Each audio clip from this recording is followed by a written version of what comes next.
नमस्कार, मैं हूं हेमेंद्र शर्मा और आप देख रहे हैं एमपी राउंड अप।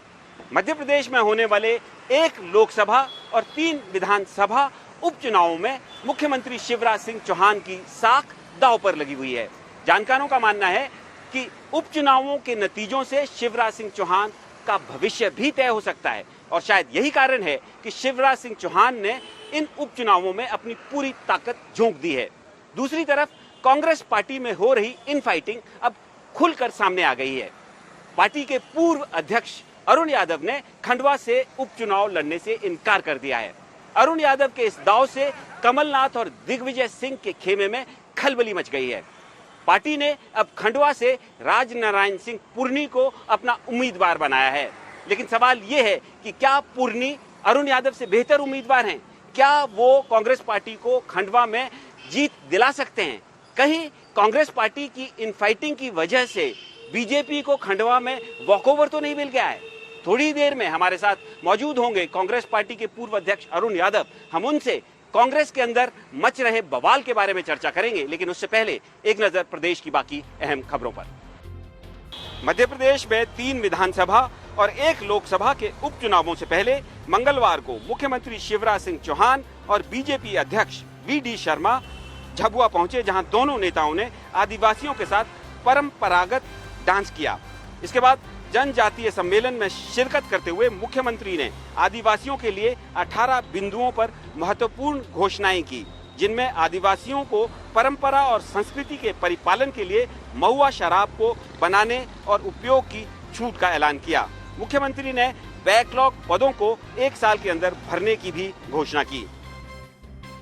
छिंदवाड़ा के जुनारदेव में मंगलवार को एसडीएम के रीडर एनपी मरकाम को लोकायुक्त पुलिस ने 15,000 की रिश्वत लेते हुए रंगे हाथों पकड़ा।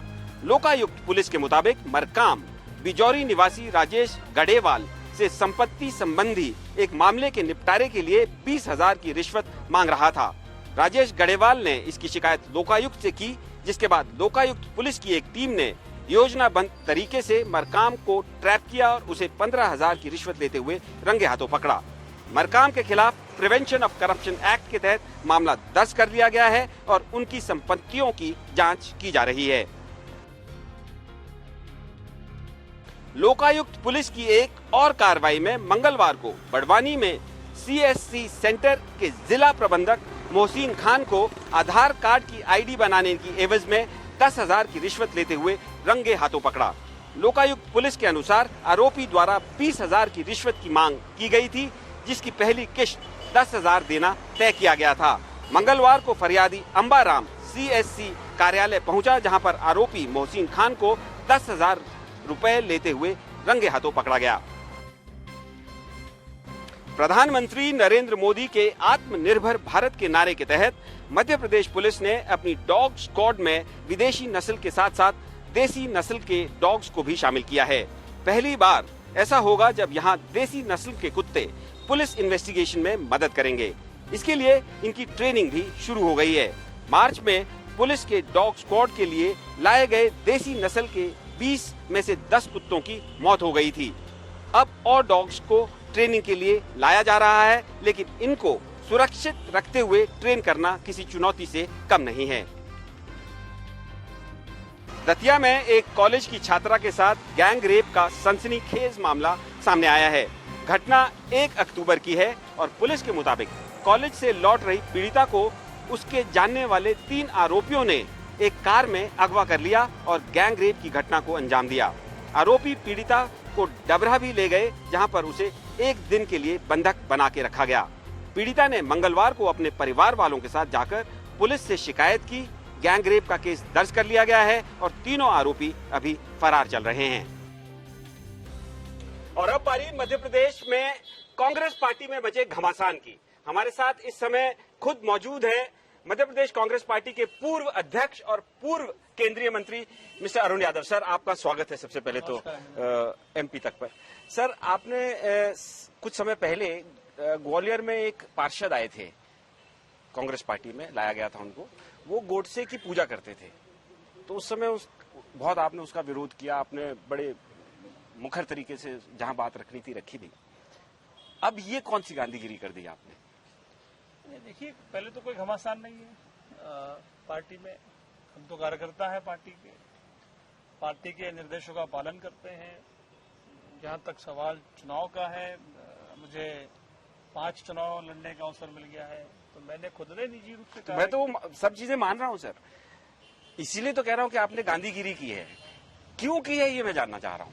नहीं, मेरा ऐसा सोचना है कि आप ये मानते हो कि ये गांधी जी से प्रेरित होके, उनकी विचारधारा से प्रेरित होके आपका एक्शन है जो अभी आपने डिसाइड किया? गांधी के तो हम सभी सेवक हैं, तो हमारे फादर फिगर है, मतलब राष्ट्रपिता है, उनकी अनुयायी तो हम सब करते। कांग्रेस करती है, कांग्रेस की विचारधारा ही गांधी की विचारधारा है। और आपकी ऑब्वियसली मेरी तभी ना, मैंने जो कुछ कहा गोडसे के बारे में आपको पता है, जो एपिसोड ग्वालियर का हुआ था जी। तो अब मैंने खुद में कहा है कि नए लोग कब आएंगे पार्टी में। अरुण यादव 5 चुनाव लड़ चुका है, तो नया व्यक्ति आए, चुनाव लड़े, तो उसको अवसर मिलना चाहिए। तो सर मैं निजी तौर पर ये बात दिल्ली में कहकर आया। सर, तो नया व्यक्ति जो है सिर्फ अरुण यादव की जगह आना चाहिए कि प्रदेश अध्यक्ष की जगह भी आना चाहिए, लीडर ऑफ ऑपोजिशन की जगह भी आना चाहिए? ये मेरा सवाल आपसे है सर। नहीं, इस सवाल का जवाब आपको देना पड़ेगा कि क्या सिर्फ अरुण यादव की जगह आएंगे या मूलभूत कांग्रेस में नए आदमी की जरूरत है? वो कौन कहाँ आएगा ये मैं तो नहीं तय करता हूँ, लेकिन जरूरत है। मैं इसके लिए अधिकृत भी नहीं बोलने के लिए, मैं बोलूंगा भी नहीं, आपसे चाहेंगे तो भी नहीं मैं कहूंगा।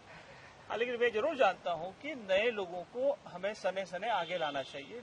यूथ कब आगे आएगा, तो मुझे जो लगा मैंने किया। बाकी लोग क्या कहेंगे, किसको क्या कहना सुनना, ये दिल्ली और वो सबका निजी अपनी राय है। अच्छा सर, जब आपने ये डिसीजन लिया उसके बाद एक सेक्शन जो है ओवरबोर्ड जा रहा है, कह रहा है कि आप तो जो है भारतीय जनता पार्टी की तरफ जा रहे हैं। ये तो बार बार होता है मेरे साथ। मुझे तो ये, जब मैं सच्ची बात कहता हूँ तो हर बार एक क्वेश्चन मार्क लगाया जाता है मेरे ऊपर। तो मैं सिंधिया तो हुई नहीं, और ये आप अच्छे से जानते हैं, मुझे जानते हैं, व्यक्तिगत रूप से भी जानते हैं आप मुझे, कि गांधी की विचारधारा गोडसे से कब मिल सकती है। इसलिए मैंने सवाल शुरुआत ही उसी से किया आपसे पूछा कि लेकिन ये जो चेंज परिवर्तन जो है, इसमें मैं ये भी जानता हूँ और भाई कि आप ऐसा कोई आइसोलेशन में एकदम तो कोई डिसीजन लेंगे नहीं, बट थॉट ओवर इसमें प्रोसेस हुआ होगा। तो इसमें निश्चित तौर पर मेरा ऐसा मानना है कि आपने अपनी पार्टी सेंट्रल लीडरशिप को भी कंसल्ट किया होगा। मैंने कहा ना आपसे कि मैं दिल्ली में था बीच में।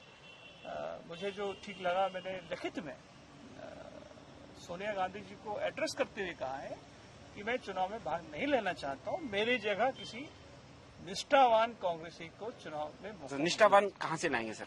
बहुत है, कमी के कांग्रेस पार्टी में लोगों की। नहीं, निष्ठावान शब्द इस्तेमाल करने की क्या आवश्यकता पड़ी आपको?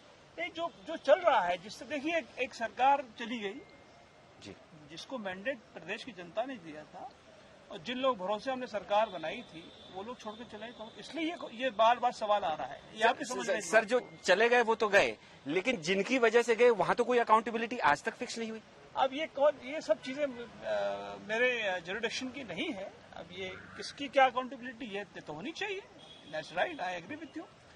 कौन तय करेगा, कब तय करेगा, ये मुझे नहीं मालूम, और मैं इसके लिए एलिजिबल भी नहीं बात करने के लिए। तो अरुण यादव बार बार जरूर ये कह रहे हैं कि मैं एलिजिबल नहीं हूं इस बात को बताने के लिए और छोटा सा कार्य करता हूं, लेकिन फैक्ट ये है कि अरुण यादव ने फिलहाल एक ऐसी चाल चली है कि जिससे बाकी कांग्रेस के जो टॉप लीडरशिप है उनके हौसले पस्त होते हुए दिख रहे हैं। एमपी राउंड अप में आज फिलहाल इतना ही। कल फिर मुलाकात होगी, तब तक के लिए थैंक यू, गुड बाय।